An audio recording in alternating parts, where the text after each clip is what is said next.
The candidates test can be used to find global or absolute extrema, and this applies to some closed interval of a function.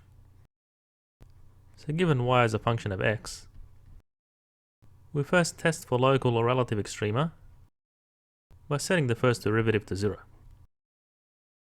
And that gives us a critical point where the slope of the tangent to the curve is 0. And at this point we've established that the critical points are local or relative extrema.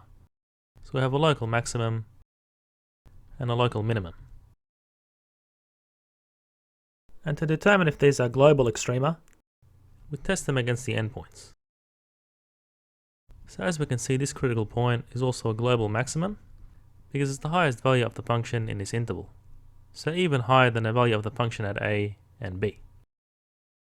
And this critical point is also a global minimum because it's also lower than the value of the function at a and b, being the endpoints.